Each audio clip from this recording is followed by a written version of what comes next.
We're happy to introduce our guest today, Liz Sherwin, who is the Executive Director of the Iowa, Illinois Independent Living Center, which is located in Rock Island but serves both The Center for Independent Living is an advocacy and service organization for people with disabilities in our community. We are private, not-for-profit. We're funded by the state and federal government, and we serve 3 counties in Illinois: Rock Island, Mercer, and Henry County. And in Iowa, we serve Scott, Muscatine, and Clinton counties. And our organization is about going on 14 years. We'll be in existence, I believe, about 14 years. 500 centers for independent living around the country. And the mandate of centers is to ensure that people with disabilities are able to live in their communities any way they choose to live, anywhere they choose to live, as well as make sure the communities are accessible to people with disabilities. Some of the things most notably you'll see are some of the buses that you'll see riding around the streets. They're accessible, so a person with a wheelchair could be able to use the bus transportation. They're equipped with lifts. Other things you'll see if you're in your downtown areas, you'll notice that there are curb cuts. Many times if you're riding an elevator, you'll see that along with the regular signage, there's like braille to make it possible for people who are blind to use the elevators and other services, and also restrooms or whatever. You'll notice that they have the printed language as well as braille.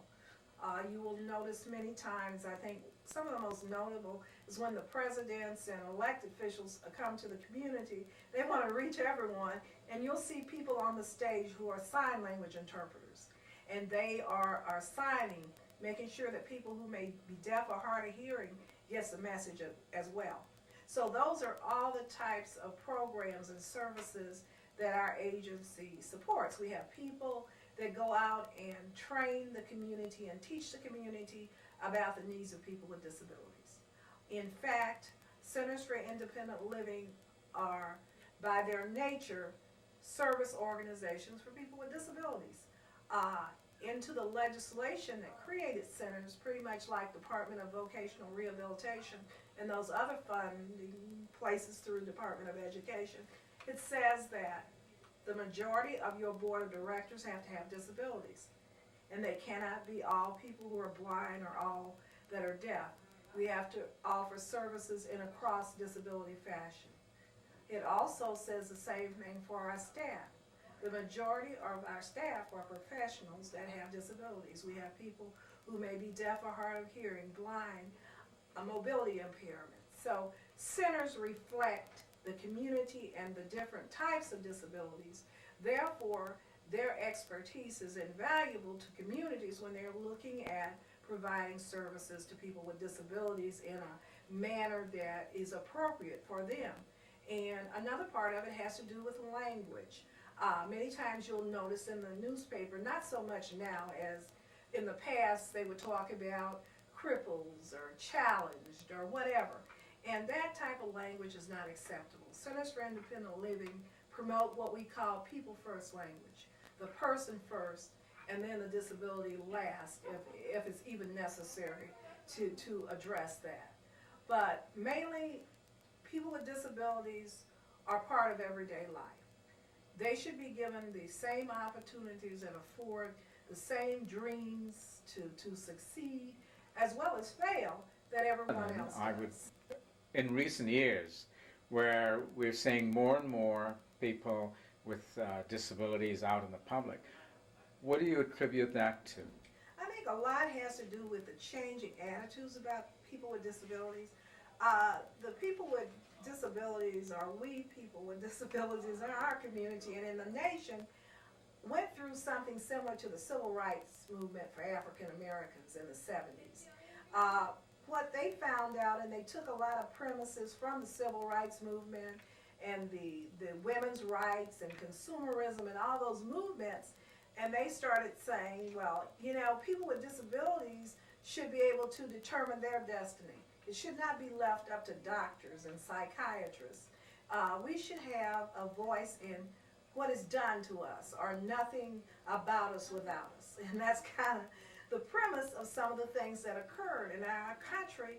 Not only there was a paradigm shift in the way services were provided to people, there was a shift in legislation, and all those types of legislation was the Rehab Act. Early, I think in the 70s maybe, that came about. And what it basically said that anybody that received public money, federal money, you couldn't discriminate against people, and you had to make your services accessible. Later on, there was things that was included in the Fair Housing Act that included to people with disabilities in non-discriminatory practices. And then there were any number of other types of legislation. For many years, people with disabilities were not allowed to go to school and participate in the system that other people were allowed, and things came about like the ideas, the Individual Education Act as it is today. And those things made it possible for people with disabilities to be entitled to the same education that everyone else is in their appropriate environments of their choice. So those are some of the things that changed the way people with disabilities are viewed, and it increased their access to the community. And one of the most sweeping bits of legislation was the Americans with Disabilities Act, or ADA, as we finally call it, that was enacted in 1990 and signed into law by the then President Bush. And basically this was what came to be known as the civil rights legislation for people with disabilities. Some of the premises and the tenets and the way it's set up looks a lot like civil rights legislation for African Americans that occurred earlier. And basically what it talks about is that people with disabilities should be able to do things other people are able to do. They should not be discriminated against the public, in government, in accommodations and services. So anything that anyone else is able to do or have access to, those services and programs, people with disabilities should be able to do that as well. Office will get a call sometime from an irate customer or someone that wants to be a customer at one of the stores at the mall. As you know, most of those aisles are very narrow. They try to get as much space as they can out of the merchandise. But sometimes people with disabilities, if they're in a wheelchair or whatever, cannot navigate those aisles. So they may call our center, and we can offer information on how the store can make their services more accessible to people. Occasionally we will work with the emergency staff at the hospitals and the police departments to get in the mood of understanding. Just because I ask you a question or stop you for a traffic violation and you don't speak back to me, it does not mean that I'm being insubordinate. It may mean that I have a disability. It may mean that I'm deaf and cannot talk. Or it may mean that I have some other types of disability that, prevents me from communicating. So what we do a lot of times is do trainings. We call disability awareness trainings with the police departments and emergency staff in order to make sure that if people with disabilities come in contact with these life-saving people that are in our community to protect and serve us, that they are aware of what some of the issues may be and what the needs are and how they can better serve people with disabilities. I need to know of some of your success stories. Could you give us an idea of something that you're very happy happened? But I guess this goes back to when I first started working at the center. I think I had a background in community activism, and mostly as it related to low-income people and people of color. And so some of the skills and things that I learned from those experiences, they were able to be moved over into the area of services and programs for people with disabilities. And what was interesting, they hired me to do the outreach to many of the rural counties in Illinois and Iowa. And one of the things I like to say when they hired me was like, the woman that hired me, I wasn't sure if she was able to see, if she may not have been blind. I said, do you have a problem? I mean, have you looked at me? And she said, yes. And she says, well, why? I said, you expect me to go out into rural Illinois and Iowa and serve people? And there's not a lot of people out there that look like me. And she says, well, yeah, but I think that some of the skills that you have, I don't think that's going to be a problem. And one of the first persons I worked with, they lived out in Illinois City. And I guess the person had came in several months before and wanted services, even before they had filled my position. So finally I got around to going out to Illinois City, and they lived on a farm out there. And so I met a young lady at the time who was living with her parents in their home. She had cerebral palsy. She'd never been on her own. She had graduated from high school, but her dream was to live on her own. Of course, I knew none of this when I approached or came to the door of the home. I was met by a farm family wife, and I identified myself. She looked at me kind of strange, and so I says, I'm here to see Pat, and I'm from the Center for Independent Living. And she says, well, she's back in her room, so she led me back. And then this young woman immediately dismissed her mother. And what was curious is that she was nonverbal. She communicated with a communications board, and as well as she was in a wheelchair. So one of the first things that she said was, she introduced herself very nicely. I'm so-and-so, and we got to talking, and I says, well, what is it that you want, for your life? What do you want the center to assist you with? She says, I want to be free. I said, oh, dude, I think I've got myself into more than I can handle. But I didn't let on, I went along with it. I says, well, what's your idea of freedom? What do you want to do? She says, I want my own place. I want to live in town. I don't want to be on the farm anymore. And those are kind of aspirations of many people probably growing up on farms. It wasn't any different from anyone else, or probably some people in Rock Island or wherever. They may want to move to Chicago or New York. So I says, well, that may be something that's workable.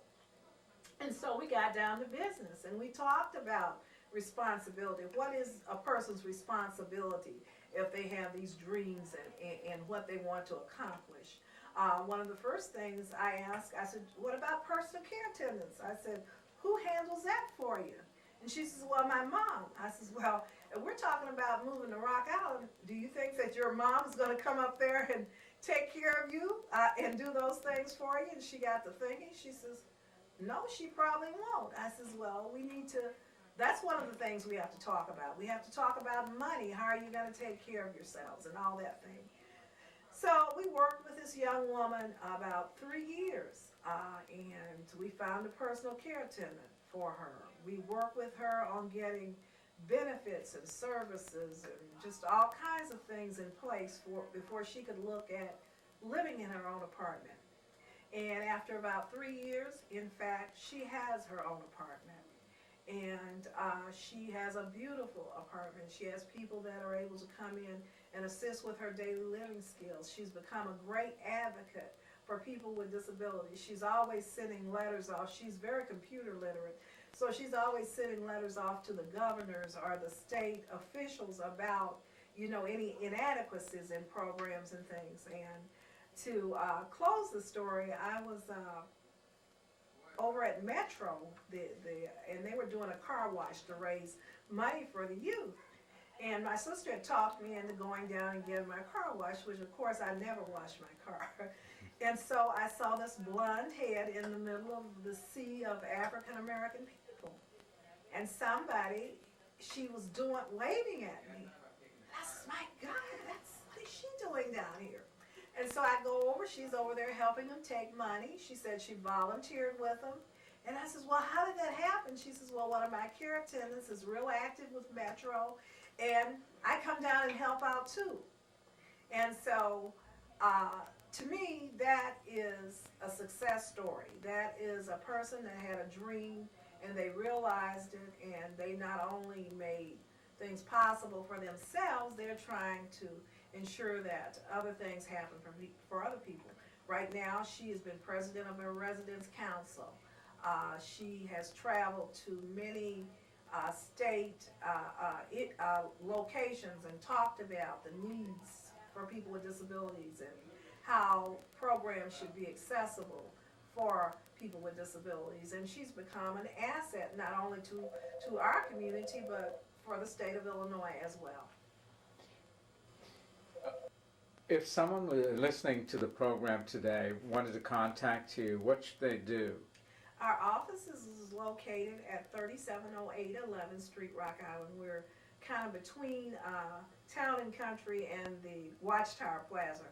We're in the Christine Ellsberg State Farm office. We occupy the last half of the building. Our phone number is area code 309-793-0090. Our office hours are 8 until 4:30 each day. And we also have a sign language interpreting program. So if businesses in the community are needing interpreters for the deaf, they can contact us. Many businesses also contact us if they need to get their premises assessed as to whether or not they can accommodate people with disabilities as far as their bathrooms and those kinds of things. And those are some of the things we do. We also braille. We have people with varying disabilities that act as advocates for other people who may be wanting to be more independent in their communities. We help build ramps for people with disabilities. We provide a wide range of services, but we are more of an advocacy agency as opposed to a social service agency, because independent living is a civil rights organization for people. So if there are services and programs providing services to the larger community, they are expected to provide those services for people with disabilities. And our role is to work with them and ensure that their services and programs are accessible. If they need technical information or whatever, we will provide that. And if there are people with disabilities who are looking and seeking information on what is most appropriate for them to be able to be a part of their community, then we will work with them on making them reach their goals or assisting them in reaching goals that they decide. We're different from other organizations. We have no preconceived notion of what is best for you. It is the responsibility of the person with disabilities to tell us what they need and what they want. And then we work with them on helping them to accomplish those goals. Liz, I recall several years ago at the Milan Movie Theater, which is going to close. Yes.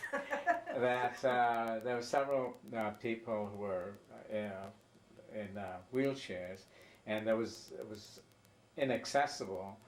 And the theater management finally said, "Well, we'll make an accommodation," which really didn't seem to be appropriate. But it eventually you were able to get them to allow people in, but still it wasn't satisfactory, right? And but it was better. Okay. And what happened is that with people with wheelchairs, if they are attending the theater or whatever, our premise is that they should not be segregated from their family members. If their family members are coming with them, they should not have to wheel down to the front or in some place where only people with wheelchairs are sitting.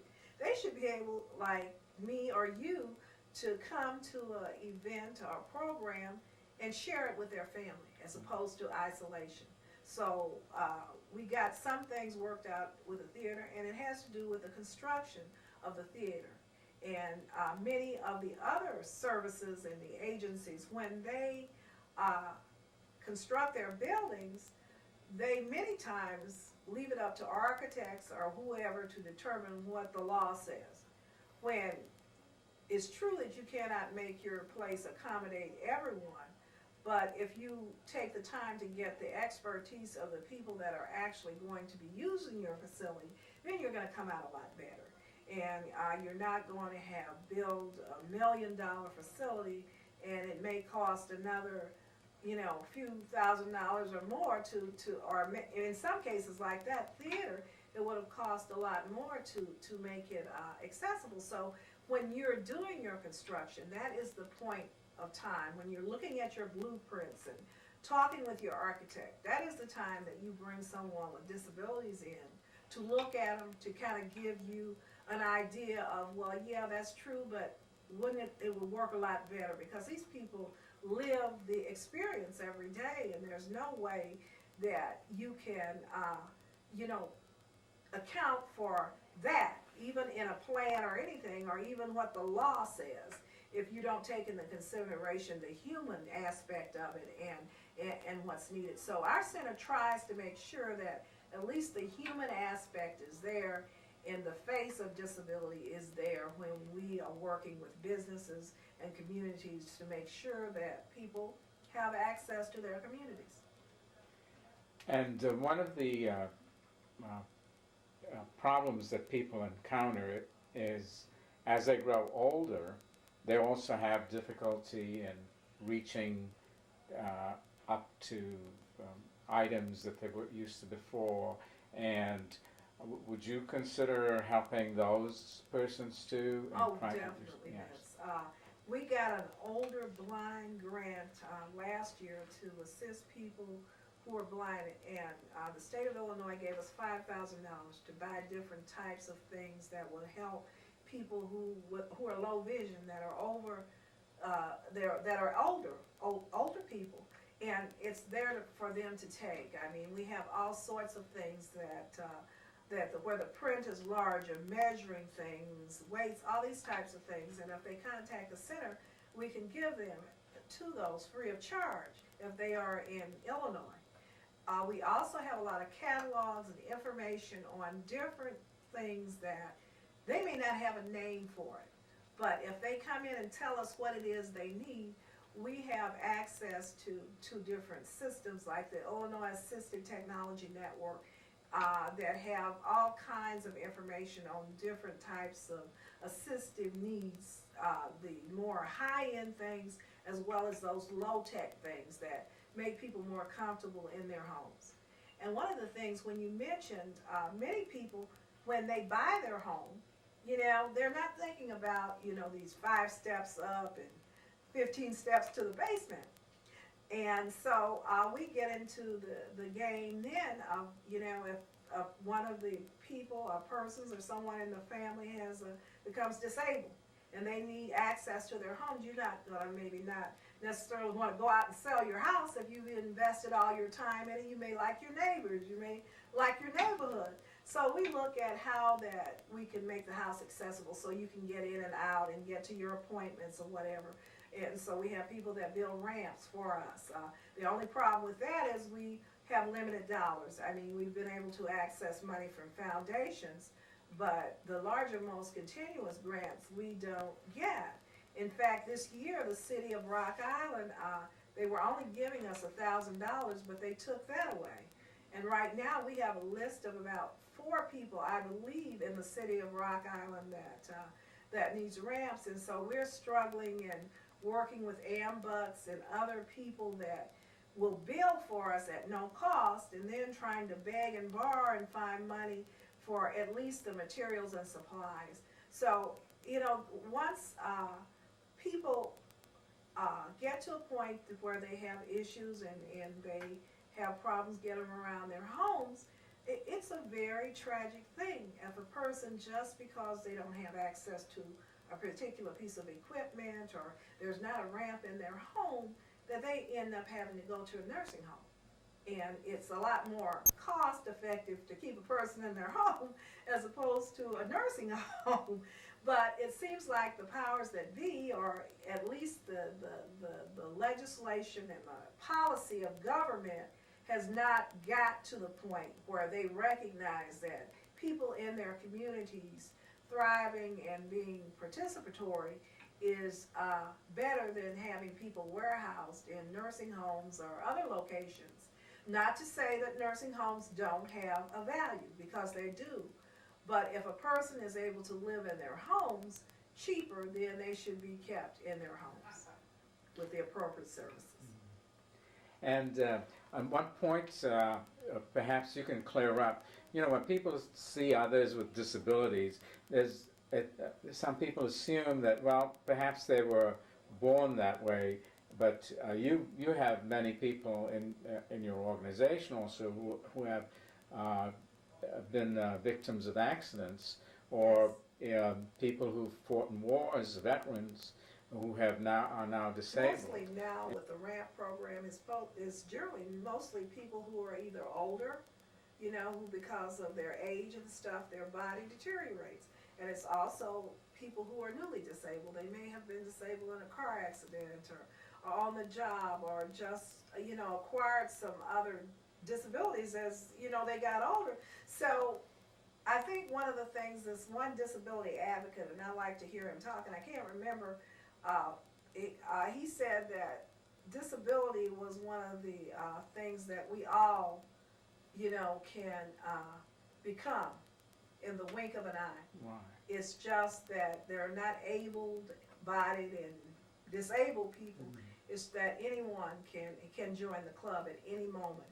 And I think when we're working with people with disabilities and others in our community, we must put our face on their face, because through health or accident or war or any of those things, we can be walking around today quite able-bodied or well, according to whatever is normal, and the next day find ourselves in the same position. What we do is make people recognize that people with disabilities are a part of our community. They have something to offer us, and that also many times people with disabilities have been so beat down by the system and the lack of expectations from others that they have a hard time finding their way and realizing that they have a worth and a value to us. And on the national level, we have a number of drives by the National Council on Independent Living, and they are